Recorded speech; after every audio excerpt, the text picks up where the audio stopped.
Hi, and welcome to my YouTube channel, The Rugby Geek, where today we're going to be walking you through a tier list of the European Champions Cup that is starting tomorrow. So let's dive into it.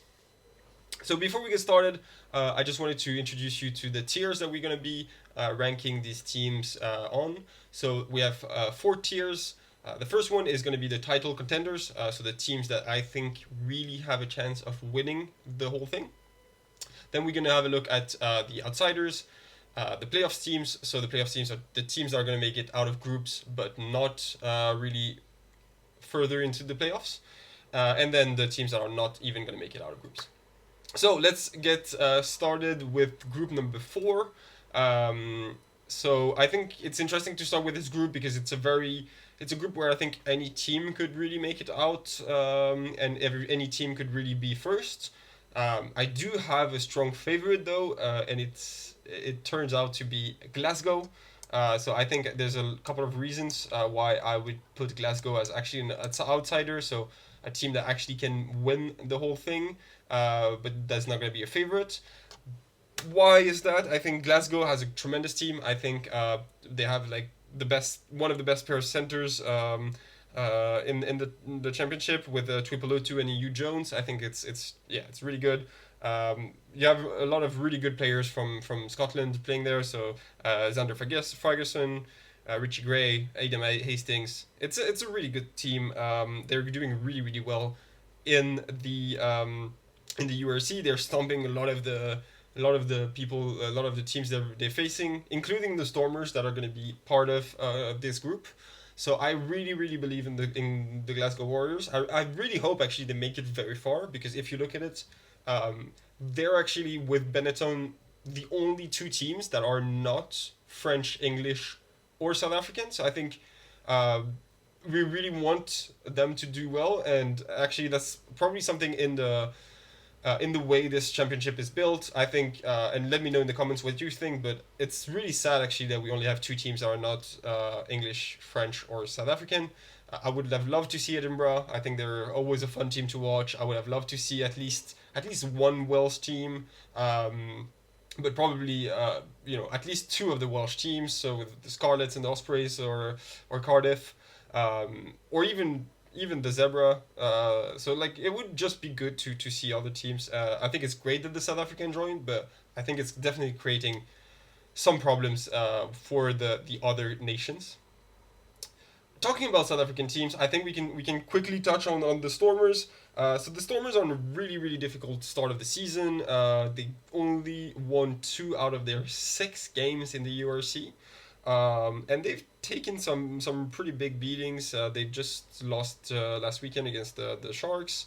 Um, I think in general, when we look at a tier list of strength of teams, the strength of the forwards is always going to be much more important than the strength of the backs. And I think the Stormers is a team where the forwards maybe lack a bit if you compare to the backs. I think they have like one of the best backlines in the league. It's pretty much the South African, the Springboks backline with players like Gallant, Willemse, etc.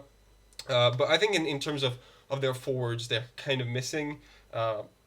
Unfortunately, Steven Kitchoff getting injured and maybe even not playing a game of rugby again really hurts them. And I think, that's one of the reasons why I'm gonna take some time to rank them, but I would maybe in the first place actually put Stormers as not coming out of groups. But we also know that the South African teams really want to perform well in the European Championship, so maybe that's going to be something that plays in their favor. I'm not seeing them as one of the strongest teams, and honestly, I'm probably seeing them as the weakest South African team to have qualified. If we look at another team that's having a rough start of the season, it's the Harlequins. I think they're not at the level where we would expect them to be. I think they have one of the best rosters. I think I'm a big fan of Mark Smith, a big fan of some of their players, but I just don't really think there yet. Um, I'm not sure actually. I'm going to put them as not coming out of groups because it might actually be one of the French teams that is not making it out of this group. But I think the Harlequins are going to have a rough time, definitely. And I think like in this note, I think the Sharks are having much better season, even though they're equal in terms of points. So I think if we look at what's happened in the last couple of months, it would make sense to rank the Sharks above the Harlequins. If I had to put my money on a game between the Harlequins and the Sharks, I would actually probably put my money on the Harlequins because I think they have a bit more X factor. So it's really difficult to rank them against each other. But yeah, it's I would probably favor the Sharks to start with, and then we have two interesting teams, the French teams. So just as maybe something I have to explain is that I'm half French, so obviously my knowledge of French teams is going to be better than my knowledge of South African or English teams. Even though I try to do my best to get yeah get up to speed with this. But if we look just at the squad that we have on Toulon and on Racing, I think undoubtedly these are some of the best squads that we have. I think on paper these two should be here. Um, if you just look at the squads. But I think if you deep dive into the squads, you'll find some things that are not good, and I think that's one of the reasons why they're really struggling this year. I think if you look at the back row of Racing, it's really not good compared to the level that we should expect from a team like that. I think if we look at the French players to start with, I think like Sanconi was a really promising player, but that never really got to the level. I think Jordan Joseph kind of has the same thing. He's younger, so he still has room to improve, but I just think these are players that haven't really lived up to their hype. I think Ibrahim Diallo is a good player, but is it good enough to really compete in one of the toughest tournaments in Europe? I don't think so. Um, I think I'm not going to be able to pronounce this name, but this guy is having a rough start of the season. And I think you can explain a lot of that by the fact that Khaleesi was supposed to play for them. He ended up dropping off in the mid-season, but I think you can kind of feel that when you look at their team. Of course, you have players like Cameron Rocky that can go into third row, but I just when I look at this, I'm kind of concerned. Um, for Racing, another thing to take into account, Owen Farrell is injured. He's not going to play. And when you look at who's their replacement fly half, I think I don't think Dan Lancaster is there yet. I don't think Tristan Tedder has as a 10. I think he's a great fullback, but I think as a 10 he's not really there. So I think they have a really really good team. You have Joshua Tuisova, Henry Arundel, like some really really good players here. But I just think it's kind of aging, and it's not really the team I see as really strong.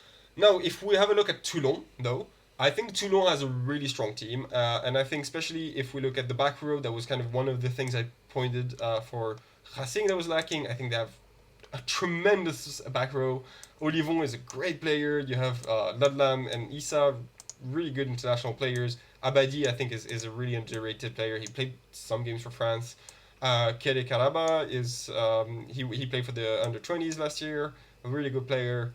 Talofua is really good. So I think they have really really good players. This like having Ben White and Baptiste Serin having and I think maybe the one point where I would be kind of scared is also the fly halves.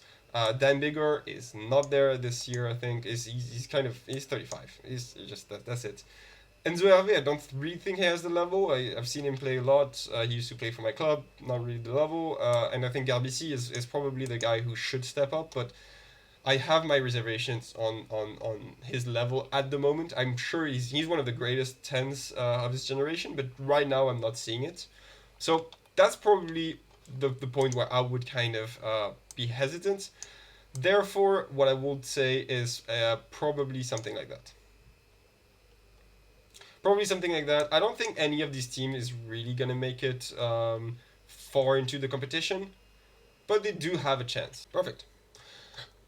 So now let's look at group number three. Group number three consists of the Munster, Northampton Saints, the Saris, Stade Francais, the Bulls, and Castres.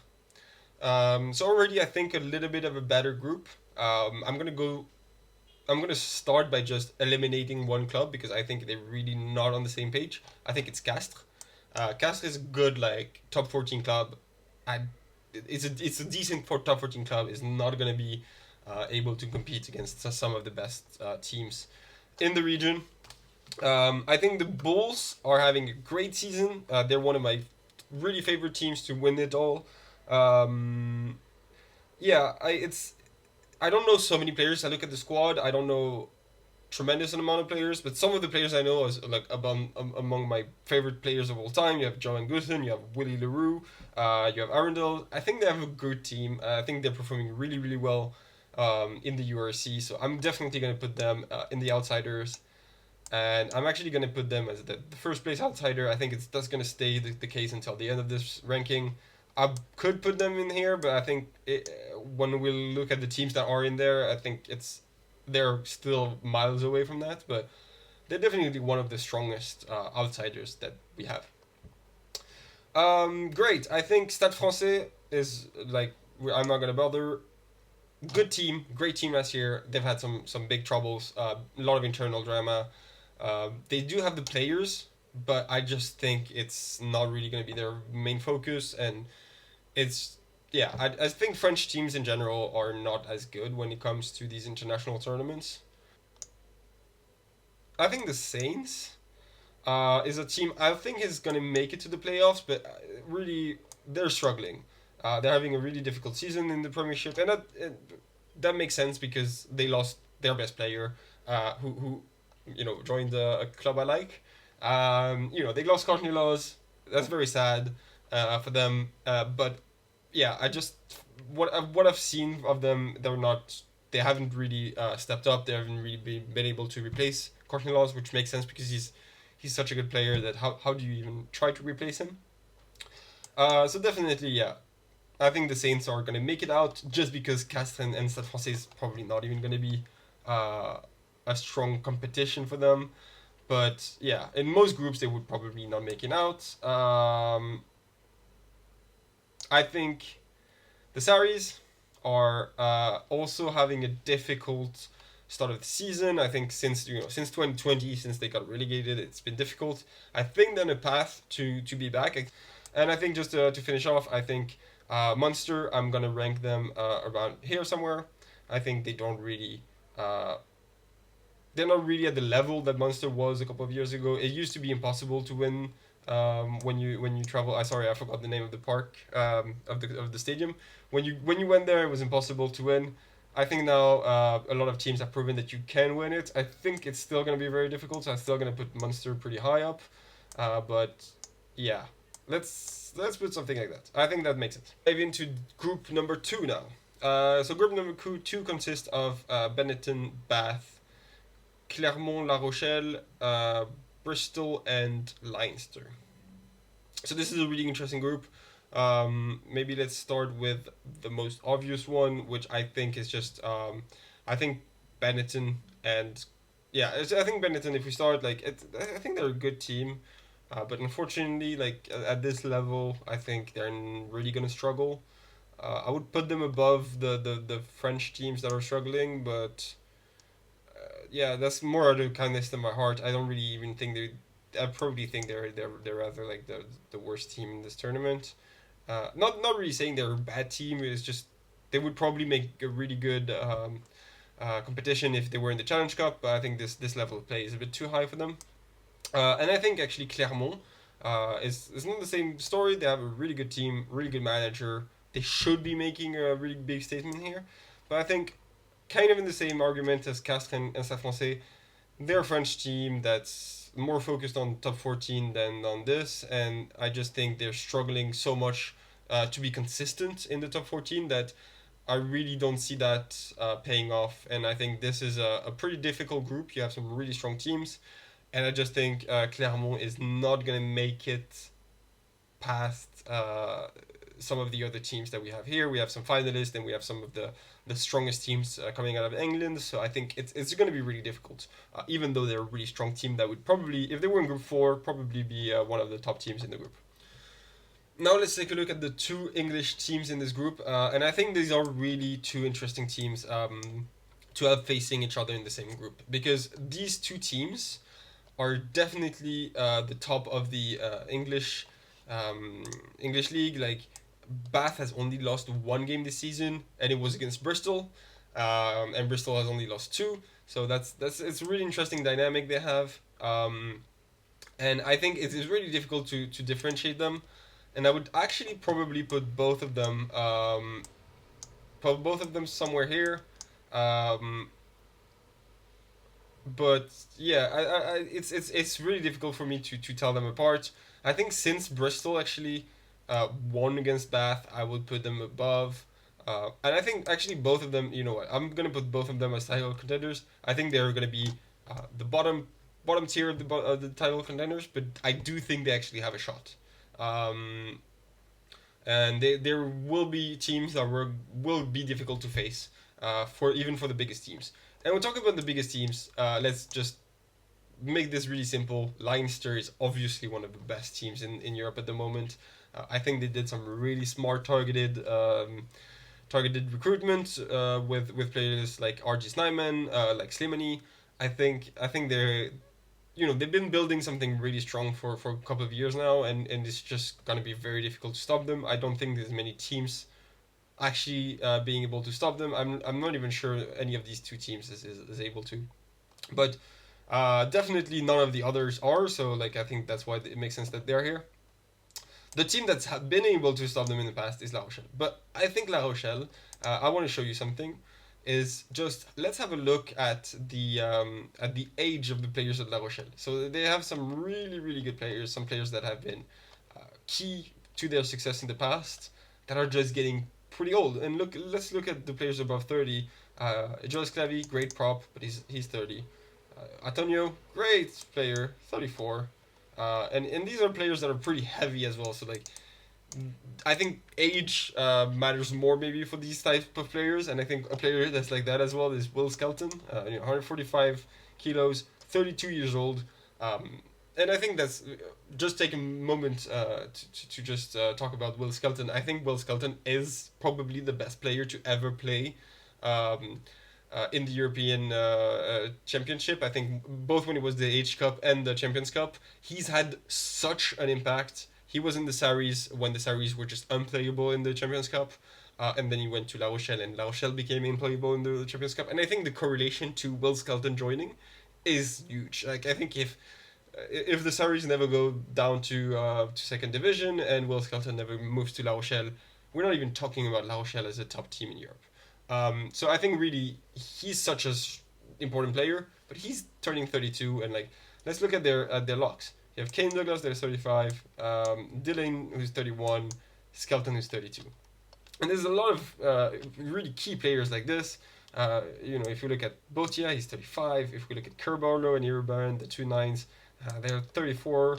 And like even if you just have a look at like, you know, Aya West, Dalen Leeds, Noel, Rule, Teddy Thomas, Brice Dulin, they're all in their 30s, which for a rugby player, I'm not saying 30 is old, I'm getting in my 30s, so I'm absolutely not saying that, but it's definitely getting a bit old to be like a top team in one of the top competitions in the world. I think one of the positions though where they really are stacked are the 10. Like having Astoy and Royce is really strong. These are the guys that are going to be the tens of the French national team for the year to come. So that's the part where they're really strong. But I think in general, yeah, La Rochelle is probably down here somewhere. Um, to be fair, I think I would even think that a team like Racing probably has more chances to make it this season than La Rochelle.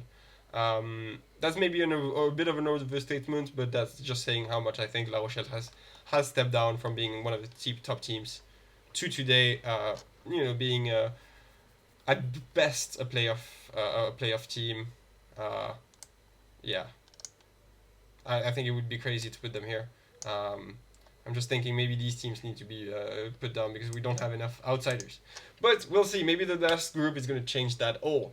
Last group, group number one, I think is the most interesting group, obviously, and this is why we kept it for the end. I think we have some really strong title contenders in this group. So I'm going to do the opposite of what I've done in the other groups. I'm going to start with the strongest teams, and obviously, I think the strongest team in the whole tournament right now is Toulouse. I think Toulouse, like, their team is just too strong. Like, it's yeah, it's I don't even know. Um, Sorry, yeah, no, like I don't even know what you say. Like, we all know that Toulouse is just on another level. I think Toulouse, just to give you an opinion, like an idea of what I think. Okay, let me start.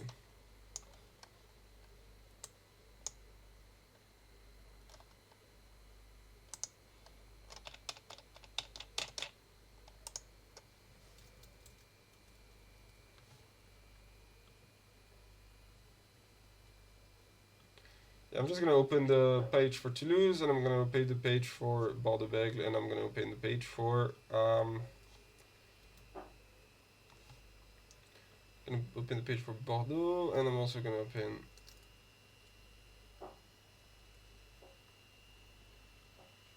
another page for Leinster. No, not Leinster, the Sharks.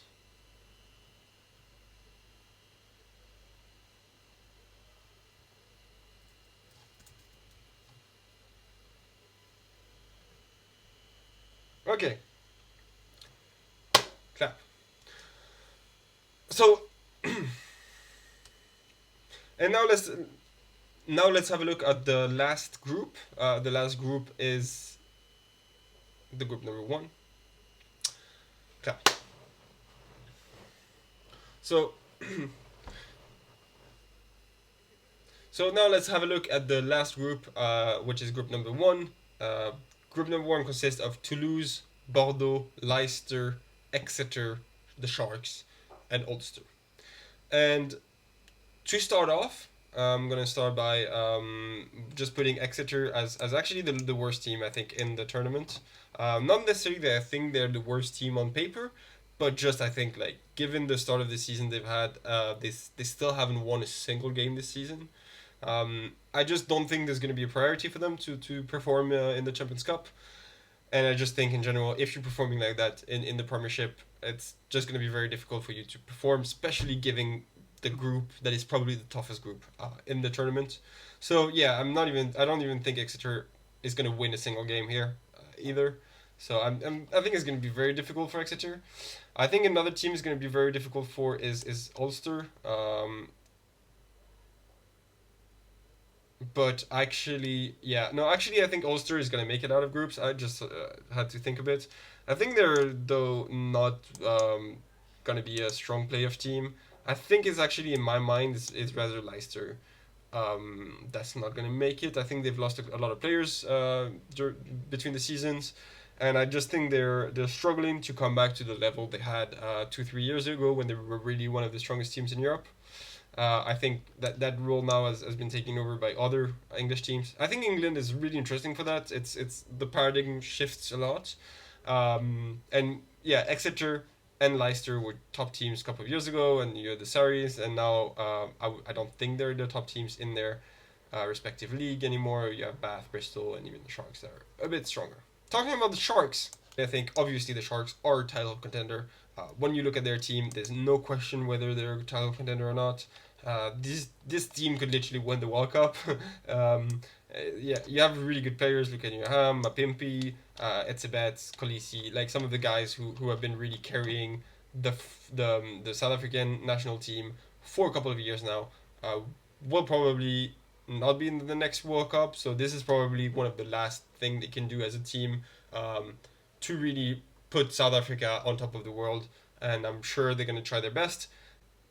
If you're a South African team, a South African fan, sorry, and you know what happened last year when the Sharks played Toulouse, I would be a bit concerned about that, and just I think it was one of the most one-sided teams. I think it must have been really difficult to watch if you're a fan of the Sharks, and I think hopefully the team learned from that and is able to adapt to playing the top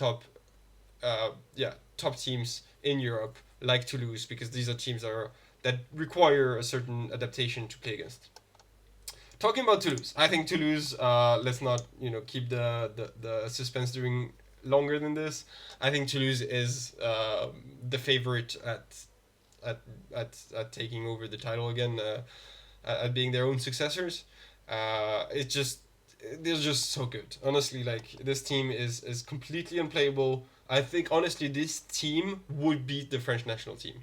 No questions asked. Like because this is basically you take this, you take the best players in the French national team like Marchand, Movaca, etc., and you just add some great players. Like you had like Jack Willis, um, you had like I mean there's a lot of good players.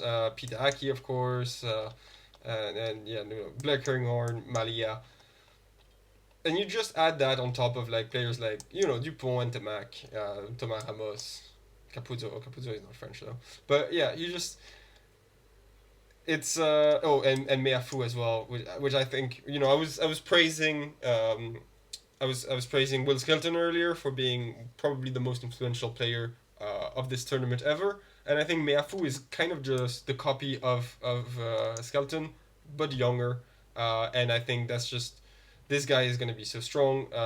Whatever team is playing him is probably going to win titles, and I think that's going to be the case for them, and maybe even for France in the future. And then last team, I just want to have a look at their squad.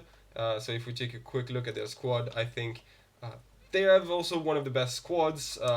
Some legendary names here like Big Ben, even though he's also aging a bit. But they have a really good team. You see Johnny Gray. You see like yeah, some really good players. I think the most mind blowing thing about this team is really their backline. Like the fly halves is absolutely stacked. They have great centers. They have some of the best wingers, like having Bielbarré, Penaud, and Retière. I don't know if you know Retière is great winger as well. You have Ducoin and Bureau. Like this is basically the backline of the French national team. Whereas Toulouse pretty much plays the forwards of the French national teams. Bordeaux plays the back, minus like Dupont and Ramos. Um, so yeah, I think they could be here, close to close to this. I think let's be realistic. Probably put them here because I think Bordeaux has the ambition to go far and the ambition to win this, but that's not going to be enough to really go compete against these three teams. I think you need much more than ambition and goodwill. You need to know how to win these types of games, and I think the only teams that really have that knowledge, that history, are teams like Munster, the Saris, La Rochelle, but these teams don't have the team right now. So where Bordeaux has the team, I don't think they have the knowledge, and the teams that have the knowledge don't really have the team this year. So that's why this is gonna be my final tier list. I hope you agree with me on some points, and if you don't, please let me know in the comments. I would be really interested to see what you think. I think there's some a bit bold takes. I think some English players or fans might not be happy to see Leicester and the Harlequins here, or maybe even the Stormers here. I might get some shit from the French fans for putting these teams here, but I really think that's my honest opinion, and yeah, like hopefully for these teams it's gonna go better than that. And I would really hope for one of these five teams to step up and to really create some contention here because I mean, these are way like I'm kind of bored to see these two always being the only two contenders to the title. So I hope the Sharks are gonna have a better season than they had last year, and I hope one of these teams can really make it because I think that's the whole thing with outsiders. They really can create a surprise. I think Glasgow on a good day could really surprise a lot of people, and yeah, that's really what I'm hoping to see in this tournament. Thank you so much. This was my first recording ever, so I hope you liked it. And if you liked it, please let me know, and I'll try to do some more. Peace out.